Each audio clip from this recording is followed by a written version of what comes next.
Good morning students, welcome to Shriram education centre class 11 physics. और concept है आपका gravitation का concept acceleration due to gravity. Very very important concept है acceleration due to gravity at earth surface at height h और depth d। तो ये तीनों के तीनों डेरिवेशन वेरी वेरी इंपॉर्टेंट है और डेरिवेशन के साथ साथ इससे रिलेटेड न्यूमेरिकल्स भी हमारे एग्जाम्स में देखने को मिलता है। ये तो बहुत ही इंपॉर्टेंट कॉन्सेप्ट है यहाँ से ये। तो acceleration due to gravity, force of gravity acting on a body having unit mass placed on near the earth surface is known as acceleration due to gravity. Earth की सरफेस के आसपास जो भी आपको force on gravity acting on a body, किसी भी body पर जो फोर्स एक्ट करती है, that is known as acceleration due to gravity. In other word, दूसरे वर्ड में आप बोल सकते हैं एक्सीलरेशन सेटअप। एक एक्सीलरेशन जो सेटअप होगा एट फ्री फॉल की कंडीशन में, in free fall conditions under the effect of gravity is known as acceleration due to gravity. It is represent by small g से रिप्रेजेंट करते हैं और इसकी वैल्यू 9.8 मीटर पर सेकंड स्क्वायर होता है at the surface of earth. Clear हुआ? तो force of gravity acting on a body having unit mass placed on near the surface of earth is known as acceleration due to gravity. आगे बढ़ने से पहले this is the not part of definition, लेकिन आपको remember रखना है this is only for our information for MCQs या दूसरे जो पॉइंट्स आते हैं, तो डेरिवेशन आपका इधर से स्टार्ट होगा। पहले पॉइंट्स को भी रिमेंबर क्या रखना है आपको, सिर्फ रिमेंबर रखने के लिए। डेफिनेशन का फर्स्ट पार्ट ये था, डेरिवेशन का पार्ट अब स्टार्ट करते हैं। उससे पहले आपकी इंफॉर्मेशन के लिए पॉइंट्स जी से related. At a given place value of acceleration due to gravity is same for all the bodies irrespective of their masses. एक दी हुई जगह पर acceleration due to gravity same रहता है। जैसे ये पेन है, इधर आपके पास ये बॉक्स है, तो इस पर एक्सीलरेशन ड्यू टू ग्रेविटी एक ही जगह पर, जैसे आप इस रूम के अंदर, इस हॉल के अंदर खड़े हैं, तो यहाँ पर आपका acceleration due to gravity will be same. सभी बॉडीज के लिए सेम रहेगा respective of their masses.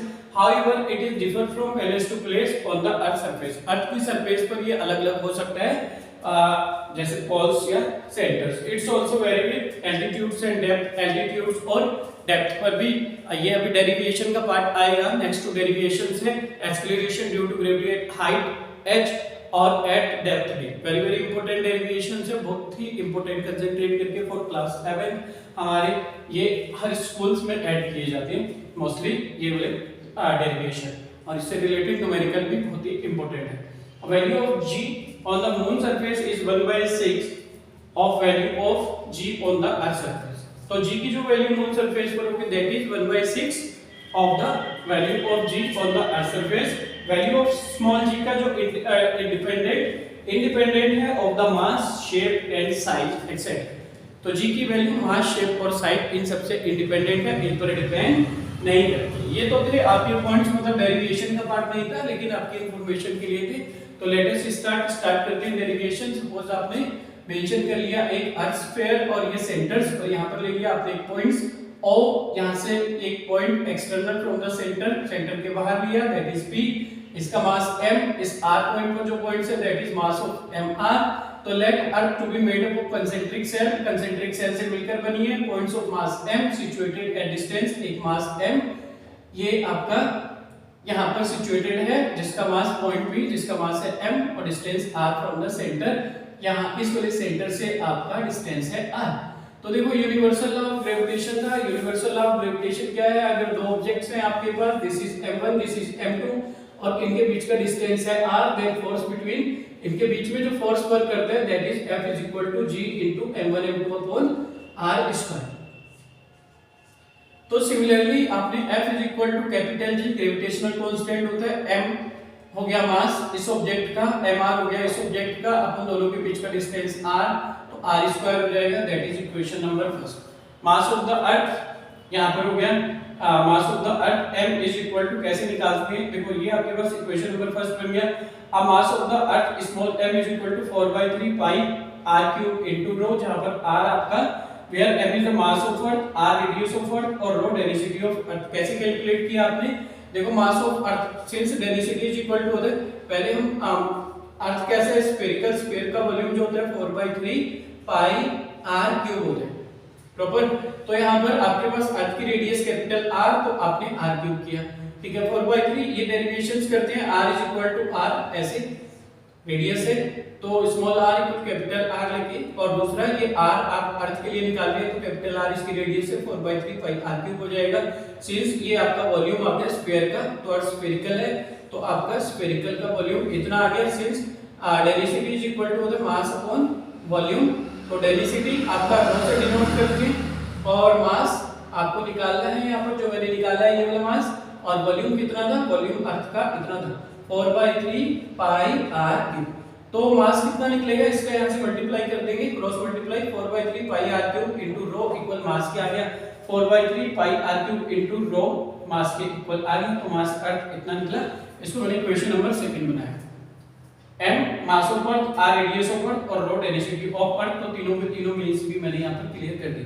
Mass of sphere, sphere का मास आपका कितना होगा r² mr is equal to 4/3 pi, ये जो यहाँ पर r डिस्टेंस पर है, इसका मास निकाला आपने पार्टिकल्स का जो भी पॉइंट्स है यहाँ पर, mr is equal to 4/3 pi ये आपका रो क्यूब इनटू r।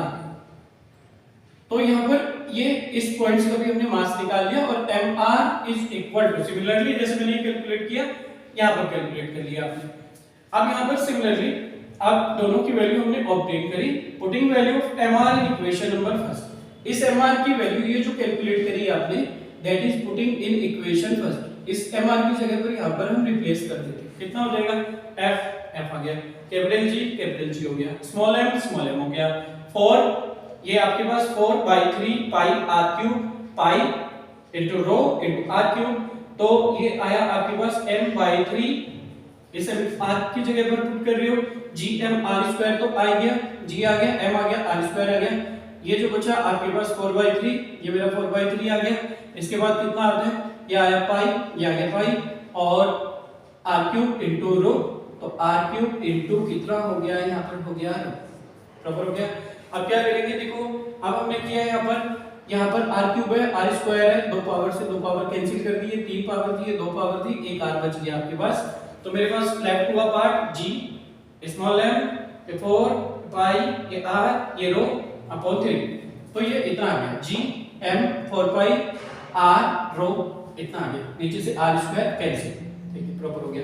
अब क्या करते हैं यहाँ पर, आपके पास जब इतनी वैल्यू आएगी तो हमने देखा यहाँ पर कि मेरे पास जो m की वैल्यू थी, यहाँ पर अगर आप m की वैल्यू चेक करेंगे इक्वेशन सेकंड में 4/3 pi r cube into rho, तो देखो मैंने पहले बोला था small r is equal to capital R, radius है small r equal capital R, तो अगर आप स्मॉल r इसकी वैल्यू चेक करके m की इक्वेशन सेकंड से, m कितना है 4/3 pi r cube into rho, तो मेरे पास यहाँ पर r है, ये कितना है g into m multiply 4 pi into capital R upon 3 into rho.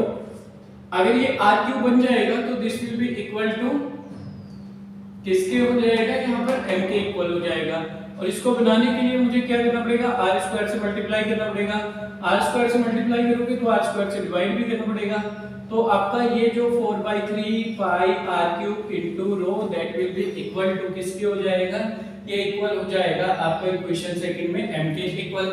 तो मैंने क्या किया यहाँ पर r² से मल्टीप्लाई कर दिया और r² से डिवाइड भी कर दिया, क्योंकि रूल होता है जब आप मल्टीप्लाई करते हैं तो डिवाइड भी करना पड़ता है। तो यहाँ पर कितना आ जाएगा g into m upon r² आ जाएगा, तो मेरे पास कितना आया, देखो यहाँ पर इन सब की जगह पर आपने m पुट कर दिया, ये वाला m, तो g small m capital M और क्या बचा नीचे r², g आपके पास आ गया g इनटू कैपिटल M और स्मॉल m अपॉन आ गया r²। सिंस f इक्वल होता है m इनटू g, तो हमने मेंशन किया m इनटू g, g capital small m capital M upon r², तो स्मॉल m से स्मॉल m कैंसिल हो गया, small g equal g into capital M upon r² आ गया। यही आपका acceleration due to gravity at earth surface होता है, तो दैट इज आवर आंसर। यही था आपका डेरिवेशन, और g की वैल्यू 9.8 मीटर पर सेकंड स्क्वायर होता है,